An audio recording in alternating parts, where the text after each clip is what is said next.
Assalamualaikum warahmatullahi wabarakatuh. Salam sejahtera untuk kita semua.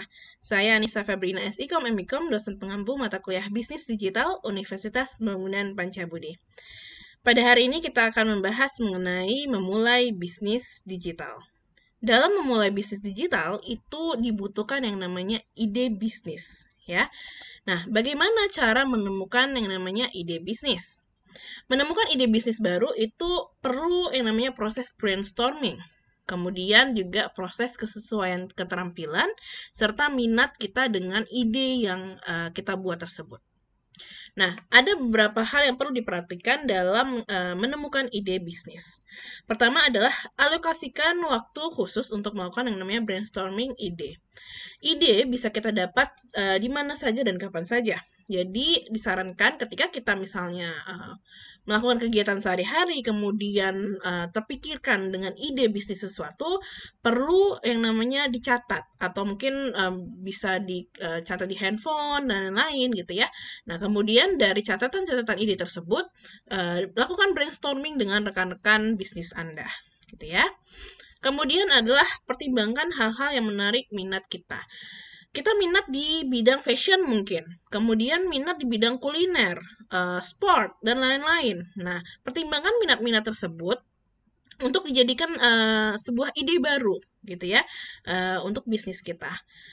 Kemudian ketiga adalah pikirkan hal-hal yang sedang dibutuhkan oleh masyarakat. Nah, ini juga bisa menjadi sebuah ide baru dalam sebuah bisnis, ya. Apa yang sedang dibutuhkan oleh masyarakat saat ini, gitu.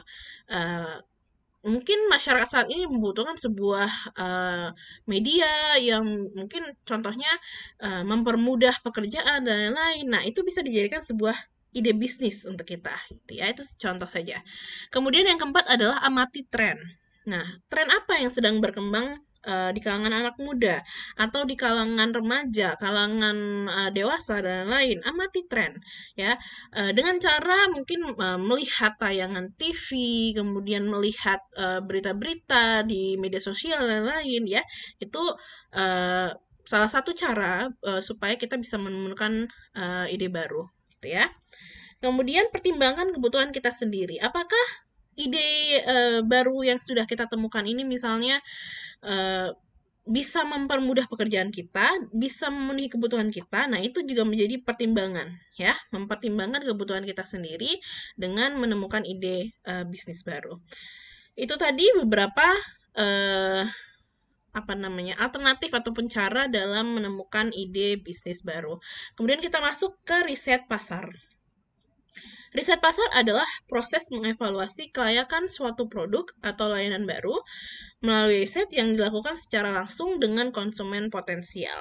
Itu adalah riset pasar. Jadi semacam proses evaluasi ya, proses evaluasi terhadap sebuah kelayakan produk jasa melalui pendapat konsumen, gitu ya. Nah, adapun beberapa tujuan riset pasar, pertama adalah menganalisis pasar. Jadi memberikan informasi penting mengenai potensi pasar untuk sebuah produk atau jasa.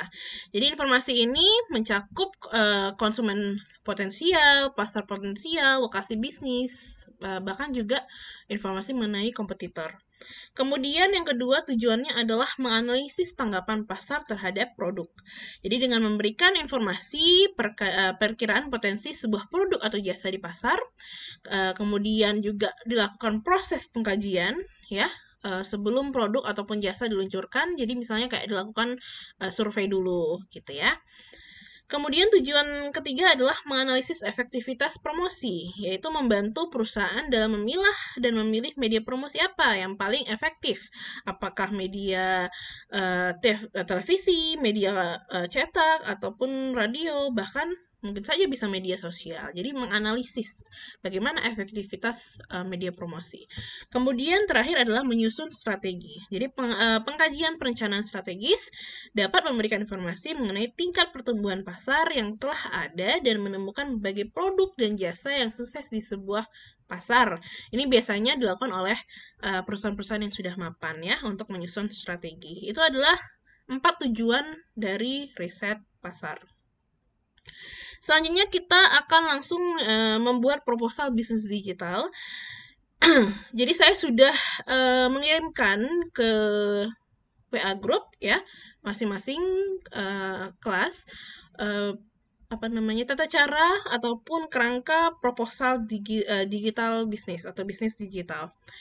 Nah, itu terdiri dari cover, kata pengantar, ya, kemudian ada latar belakang, maksud dan tujuan, kemudian bagaimana profil usaha, terus bicara soal aspek manajemen, aspek SDM, aspek produk dan produksi, kemudian aspek pasar dan juga pemasaran, serta terakhir ada juga penutup. Ya, jadi ini adalah kerangka ataupun hal-hal yang perlu kalian buat di dalam proposal bisnis digital. Proposal bisnis digital ini akan menjadi nilai UTS ya. Kemudian nanti setelah dilakukan presentasi oleh masing-masing kelompok, silakan melakukan ataupun membuat bisnis digital, bangun bisnis digital yang kalian susun dalam proposal tersebut. Kemudian nanti akan kita presentasikan bisnis digital tersebut di UAS ataupun ujian akhir semester. Demikian untuk materi pada hari ini. Semoga mahasiswa sekalian dapat memahami dan mencerna materi hari ini dengan baik. Jika ada pertanyaan mengenai bagaimana pembuatan proposal, kerangka proposal, dan lain-lain, silakan berkomunikasi via WhatsApp grup saja. Saya Anissa Febrina, Esikom pamit. Assalamualaikum warahmatullahi wabarakatuh.